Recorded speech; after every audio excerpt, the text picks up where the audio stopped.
pas parce que actuellement ta vie c'est de la merde que ton futur sera de la merde et que tu es une merde. Faut arrêter de penser comme ça. Vous avez juste une mentalité de victime. Je sais que la vie peut être dure. Je sais que les épreuves de la vie peuvent vraiment abattre quelqu'un. Mais est-ce que c'est une raison pour penser que la suite sera que comme ça? Non. Salut mes petits papillons, mon prénom c'est Asia, bienvenue sur ma chaîne. Dans cette vidéo, je vais te montrer comment réaliser que parfois ton seul problème actuellement, c'est que tu ne sais pas gérer tes émotions. C'est que dans votre tête, vous pensez que l'émotionnel, c'est toute une vie. Alors que pas du tout. Commençons par le commencement. Je vivais qu'avec les émotions. Qu'est-ce qui s'est passé? C'est qu'au final, je me suis rendue malade en étant comme ça. Et c'est pas normal pour un être humain de vivre que d'émotions. Que d'émotions et des extrêmes. Oui, tout le temps, je suis sensible. Non, ce n'est pas normal. Ça peut se changer, Dieu merci, mais en général, ça vient de problèmes sous-jacents. Ça va vous bouffer la vie. Comment vous pouvez tout le temps vivre d'émotions, positives ou négatives? C'est pas normal, on a un cerveau, ne l'oubliez pas. Un être humain a des émotions, mais il a aussi un cerveau. Et il faut trouver cet équilibre entre l'émotionnel et la logique. Attention, le but ici, c'est pas que vous deveniez des robots. Les personnes qui pensent comme des robots, par contre, c'est peut-être bien sur le moment, mais à un moment donné, ils vont prendre cher. Parce qu'un être humain, c'est fait d'émotions, mais c'est fait aussi de logique. On a été créé ainsi, on a un cerveau pour réfléchir, et pour ressentir aussi bien évidemment. Mais il faut aussi réfléchir. Et ça s'apprend. Vous savez que dans notre cerveau, comment ça fonctionne? Quand il vous arrive quelque chose, action, réaction. Normalement, ce mode-là, c'est qu'en mode survie. Logiquement, voilà, il t'arrive quelque chose où ça te met en danger, bah, ton cerveau, ton corps, il va réagir avant même que tu n'y penses. Ça, c'est normal. Mais vous, le problème, c'est que vous pensez ainsi même pour les choses de tous les jours. Et c'est pas normal. Normalement, il y a aussi ce mode où il y a l'action, la réflexion et ensuite la réaction. Et c'est ça qu'il faut que vous appreniez à faire dans la vie de tous les jours. Surtout avec vos familles, avec vos proches, avec vos partenaires. Dans le monde professionnel aussi. L'action-réaction, c'est que le danger. Est-ce que vous n'êtes pas en danger de mort imminente, en tout cas. Donc apprenez à penser ainsi. Apprenez à analyser une action qui s'est passée avant de réagir. Et à force, bah, ça va se faire automatiquement tout seul. Parce que réagir à tout, ça va vous coûter cher. Déjà, les gens vont plus vous supporter. En plus de ça, vous allez vous rendre aussi malade parce que vous n'allez pas vous sentir aimé, vous n'allez pas vous sentir écouté, vous n'allez pas comprendre en fait pourquoi personne ne vous comprend, je me sens seule, etc. Non, c'est pas ça. En fait, on est des individus à part entière. Même votre propre mère, elle peut pas passer 24 heures sur 24 avec vous pour savoir ce que vous avez. Ce n'est pas possible. Rendez-vous compte, s'il vous plaît. À partir du moment où vous allez comprendre que les êtres humains ont tous une réalité différente et tout ce qui sort de leur bouche, c'est leur projection de leur propre réalité sur vous-même, je vous jure que vous allez être beaucoup moins sensible à ce qu'on vous dit. Pourquoi? Parce que vous allez plus le prendre personnellement. Pourquoi est-ce que vous allez prendre quelque chose de personnel alors que ça vous concerne pas au final? Ils parlent d'eux-mêmes. Les êtres humains, ils sont comme ça. Ils aiment bien parler de leur point de vue. Mais leur point de vue, il vient d'où? De leur propre pensée, de leur propre expérience. Donc forcément, je dis pas qu'il faut pas prendre les conseils d'autrui, mais arrêtez des fois d'écouter les gens sur des situations qu'ils n'ont pas vécues. Par exemple, vous avez vécu quelque chose de difficile, on peut être là pour vous. Mais si moi je n'ai pas vécu cette situation ou une situation similaire, je ne pourrai jamais me permettre de me mettre à votre place. Pourquoi? Parce que je n'ai pas vécu cette situation. Je peux juste faire preuve d'empathie. Donc parfois, arrêtez d'écouter les conseils des gens qui n'ont jamais vécu ce que vous avez vécu. Déjà, ce qu'ils disent, c'est n'importe quoi. Des fois, écoutez pas les gens. Des fois, il faut s'écouter. C'est tout. Demain, vous voulez, je sais pas, prendre soin de votre corps. Demandez des conseils aux gens qui s'y connaissent. C'est logique. Vous n'allez pas demander à quelqu'un qui, au contraire, ne prend pas du tout soin de son corps. Pensez comme ça pour tout dans la vie. C'est la même chose partout. Vous voulez monter un business? Allez demander conseil aux gens qui en ont déjà. Ce qui est bien avec Internet de nos jours, c'est qu'on est tous connectés ensemble. On peut toujours trouver quelqu'un qui a déjà achevé quelque chose qu'on souhaite faire. Donc on peut en prendre exemple. Je dis pas qu'il faut entièrement prendre exemple, mais un peu de bride par-ci, un peu de bride par-là, ça fait toujours du bien. Gérez vos émotions. C'est la plus belle chose que vous pouvez vous faire. C'est peut-être pas facile au début, mais je vous jure qu'il faut le faire. Il y a plein d'outils. Écrivez dans un journal tous les soirs ce que vous avez ressenti, que ce soit positif, négatif. Décortiquez des fois, parce que parfois on ressent des émotions, mais on ne comprend pas forcément d'où elles viennent. Introspection, ça existe. Pourquoi personne prend le temps, 1 heure, à aller avant de dormir, de se parler à soi-même, de s'écouter? C'est à force de ne pas faire ça que vous allez péter les plombs et vous n'allez pas gérer vos émotions du tout. En fait, les personnes émotionnelles, on va vous dire la vérité, hein, sont très très facilement manipulables. Voilà, par tout le monde. La famille, les amis, les partenaires. C'est tout ce que vous serez tout le temps. Et vous allez vous réveiller dans 15, 20 ans, vous aurez 40 ans, 50 ans, peu importe. Vous allez tomber de haut. Vraiment. Réveillez-vous. Parfois, moi, je ressens des émotions qui sont pas forcément positives. J'essaie de comprendre d'où viennent-elles. Des fois, c'est inconsciemment un rappel de mon passé, un rappel d'une expérience passée qui était similaire à celle-ci. Mais même si elles sont similaires, elles n'ont rien à voir au final. Donc, qu'est-ce que je fais? J'analyse et ensuite, avec ma logique, je comprends que c'était juste une petite projection du passé et c'est ok. Mais si j'aurais pas fait ça, qu'est-ce qui va se passer? J'aurai une réaction directement à cette chose. C'est pour ça que des fois, on ne comprend pas pourquoi on a ce type de réaction-là. Mais c'est parce que tout simplement, vous n'avez pas analysé la situation dans son ensemble. Il faut le faire, c'est très important.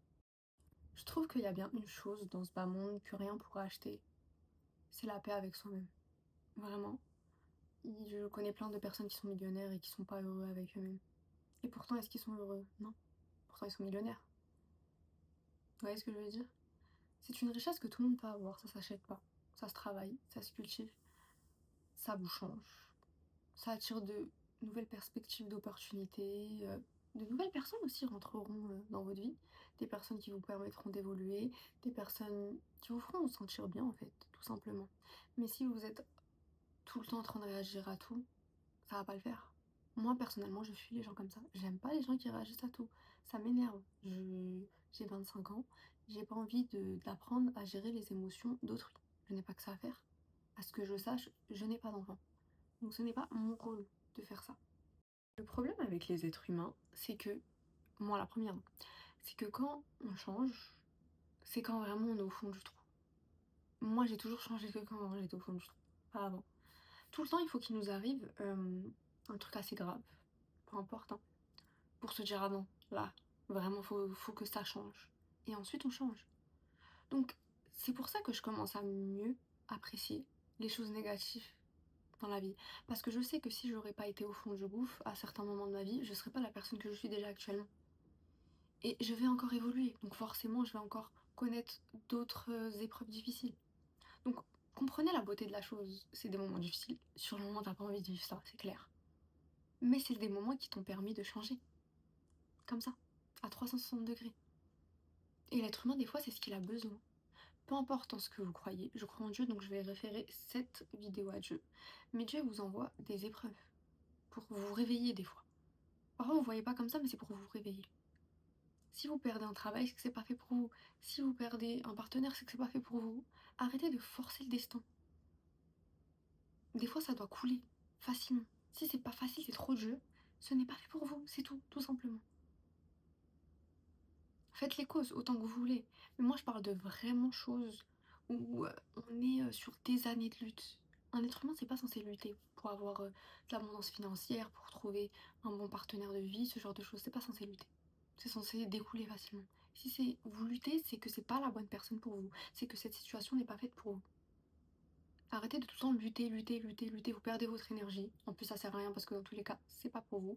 Mais peu importe, hein, donc si vous croyez, si vous croyez en l'hiver, croyez en l'hiver. Mais apprenez des fois à être reconnaissant, même dans la dureté de la vie. Vous savez, j'étais très, très, très négative pendant des années dans ma vie. Qu'est-ce qui se passe? Vous pensez que comme ça, j'attirais des choses positives? Bah forcément non. Forcément non. Mais pour m'en sortir de tout ça, j'ai pas fait ça d'un coup. J'ai commencé à être vraiment reconnaissante, à parler à Dieu tout le temps.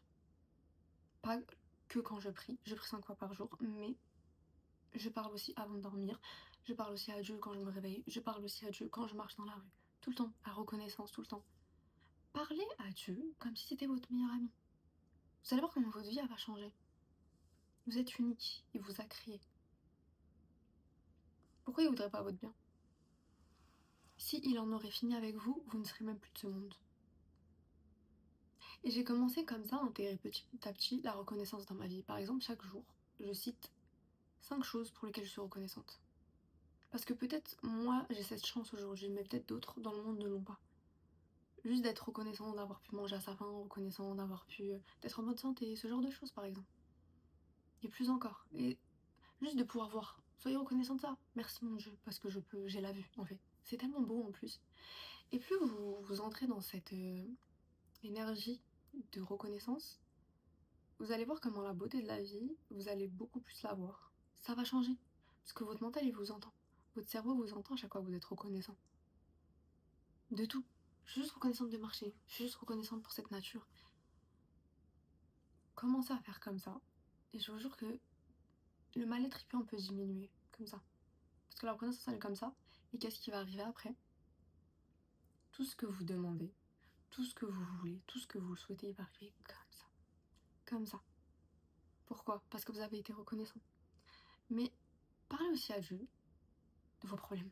Des fois, arrêtez de parler aux gens, arrêtez d'appeler vos copines, arrêtez d'appeler vos copains, arrêtez d'appeler vos parents. Surtout si vous savez qu'ils n'ont pas le support émotionnel, qu'ils seront jamais là pour vous, mais que, entre guillemets, c'est les seules personnes que vous pouvez appeler. Vous avez Dieu, parlez à Dieu. Oui, voilà, à ce moment c'est dur pour moi, parce que si, parce que ça. J'aimerais que ça change. S'il te plaît, aide-moi. Enfin, vraiment, soyez plus profond quand vous parlez à Dieu. Voilà, vous allez voir comment votre vie elle va changer. Vraiment. Moi, j'ai vu une énorme différence. Surtout qu'on n'est pas éternel. Notre âme l'est, mais notre corps n'est pas éternel. Sur ce monde, en tout cas, on n'est pas éternel. Pourquoi est-ce que vous prenez la tête sur des situations alors que vous-même, vous n'êtes pas éternel? Demain, vous allez mourir. C'est de la perte de temps et perte d'énergie. Apprenez à apprécier des fois les moments présents. C'est l'être humain, je pense qu'il est comme ça. Moi, la première, hein, je pense bien évidemment au futur. Mais parfois, j'apprends à me connecter avec le moment présent, tout simplement. Et être reconnaissant sur ce que je vis, en fait, à ce jour. Parce que demain, c'est un autre jour, l'année prochaine, ce sera un autre moment de ma vie. Enfin, voilà. Apprenez à apprécier ces petites choses-là. Et je trouve que depuis qu'on est trop sur les portables, tout ça, il y a beaucoup de gens qui le font. J'ai dû vraiment me rééduquer là-dessus. Et je vous le conseille vraiment. Les portables, c'est très bien. Ça nous a ouvert plein de portes, plein d'opportunités à tout le monde. Mais à un moment donné, le portable, c'est pas censé contrôler ta vie. C'est censé être toi qui le contrôle. C'est censé t'aider à avancer dans la vie. C'est censé t'aider à te trouver des outils pour X ou Y raison. Peu importe, on peut tout trouver maintenant de nos jours. Mais c'est pas censé te contrôler. Vraiment pas. Donc faites vraiment attention à ça. Parlez-vous avec bienveillance. Vous voulez quelqu'un qui vous traite correctement. Vous voulez un partenaire de vie bien. Vous voulez que votre famille vous respecte. C'est la moindre des choses. Il n'y a pas de problème. Mais pourquoi vous, quand vous parlez comme si vous étiez la dernière des grosses merdes? Pourquoi? C'est très grave pour moi de faire ça. C'est un tel manque de respect envers soi-même et sa personne. J'estime vraiment, je l'ai vu en plus même dans ma vie, quand tu te dis de belles choses, ça se ressent et ça se voit autour. Ils vont se dire, ah, cette personne-là, elle a confiance en elle, elle sait qui elle est. Tu vas pas venir comme ça et entre guillemets me faire tomber comme on dit. Pas du tout. Soyez sûr de vous. J'aime bien ce terme en anglais, fake it until you make it. C'est juste ça en fait. Pour ceux qui comprennent pas, en gros, c'est agis comme si tu l'avais ou tu le ressens déjà. Voilà, on va parler de confiance en soi. Jusqu'à que ça arrive. Parce que à force de vous dire des belles choses, je suis belle, je m'aime, j'ai confiance en moi, et ben votre cerveau il va le penser. Ça s'appelle la manipulation. Là, vous manipulez personne, vous manipulez votre propre cerveau dans votre intérêt. Et vous pouvez faire ça pour tout. Votre cerveau il vous écoute le soir avant de dormir. Forcément, si tous les jours je suis moche, je m'aime pas, nanana, ni rien pour moi, c'est ce qui va arriver. Attention à comment vous parlez à vous-même. Vous êtes la seule personne avec qui vous vous coltinerez tous les jours, tout le temps jusqu'à la fin de votre vie, dans ce monde. Parlez-vous correctement. Personne ne le fera à votre place. Personne. Vous savez, parfois, la seule chose qui peut vous réconforter, c'est réconforter votre enfant intérieur. Oui, ça peut paraître bizarre de dire ça comme ça, mais vous savez, tout ce que votre enfant n'a pas pu avoir, peu importe que ce soit de l'amour, que ce soit des cadeaux, que ce soit vraiment peu importe, donnez-le vous maintenant. Vous allez voir comment ça va vous apaiser. Vous grandissez en reniant une partie de vous-même parce que vous avez honte d'avoir été cet enfant-là, cette adolescente-là. Et vous pensez que vous allez réussir à avancer, vous pensez que vous allez réussir à aller bien dans votre tête. C'est pas possible, c'était vous. Vous haïssez une partie de vous-même et vous pensez que vous allez avancer loin. Non, peu importe à quel point tu n'avais pas confiance en toi, peu importe à quel point t'as manqué d'amour, t'as manqué de si, tu voulais le dernier si t'as pas pu l'avoir, donne-le toi maintenant. Donnez-le vous, ça fait plaisir. Va t'acheter des choses que t'as voulu quand t'étais jeune. Tu vas voir la procuration que ça te fait. Ça fait vraiment du bien. Donne-toi de l'amour. Câlinez-vous. Comme ça. Je m'aime en fait. Dites-le vous, je t'aime. Dites-le vous. Je suis là pour toi. Dites-le vous à vous-même. Rassurez-vous. À partir du moment où vous arrivez à vous suffire à vous-même, surtout dans ces moments-là, vous allez voir comment ça va changer. Ça va changer littéralement parce que vous n'aurez plus besoin que qui que ce soit le fasse. Au final, je dirais pas qu'on se suffit qu'à nous-mêmes, mais je trouve que de nos jours, c'est très important de apprécier sa solitude, d'être là pour soi et de pas tout le temps être désespéré et d'appeler les gens à tout va. Surtout à un certain âge où tout le monde évolue, tout le monde a des vies super différentes. Il y a des gens qui sont mariés, il y a des gens qui ont des enfants, il y a des gens qui travaillent, il y a des gens qui vont à l'étranger, enfin peu importe. Les gens ils pourront pas être disponibles pour vous tout le temps. Et c'est comme ça, acceptez-le. C'est pas parce qu'ils vous aiment pas, c'est pas parce qu'ils vous considèrent pas, c'est parce qu'ils ne peuvent pas. C'est comme ça. Donc comment vous allez faire? À un moment donné, vous arrive un drame et vous êtes tout seul. Il n'y a personne qui peut être là actuellement pour vous, même au téléphone. Vous êtes bien obligé d'un peu vous consoler. Ladies, s'il vous plaît, arrêtez de manger le minimum syndical dans une relation. Vous pouvez pas faire ça. Ah, vraiment. Même l'amour, c'est le minimum, c'est le bar minimum. Vous l'avez pas. Et vous courez après des gens pendant des mois, voire des années. Ils vous manquent de respect, ils vous parlent mal. Et vous n'arrivez pas à décrocher. Vous pouvez pas faire ça. Aimez-vous davantage. Aimez-vous toujours plus que tout le monde. C'est comme ça qu'on reste tout droit dans la vie. Il n'y a pas d'autre secret. Si tu t'aimes plus que les autres, bah forcément, quand il y a un manque de respect, quand il y a quelque chose qui va pas, certes t'es triste, certes ça te touche et c'est humain, pleurer, soyez triste, mais tu ne restes pas. Pourquoi? Parce que tu préfères partir, parce que tu te respectes et pleurer, que rester dans un endroit où on te respecte pas. Vraiment, écoutez-le, entendez-le. Je sais que ça peut être dur. Peu importe les traumas que vous avez eus dans votre enfance qui fait que vous êtes une jeune femme qui n'a pas du tout envie de décrocher de ça. Mais vous allez le regretter parce que le temps il passe et il passe très vite. Et il y a des femmes dehors, elles demandent rien du tout, mais elles ont tout. Pourquoi pas vous? Le monde est vaste. Vous méritez un minimum quelqu'un qui prend soin de vous. J'espère que cette vidéo vous aura plu et vous aura appris plein de choses. N'hésitez pas à me laisser des commentaires. Je vous fais des gros bisous.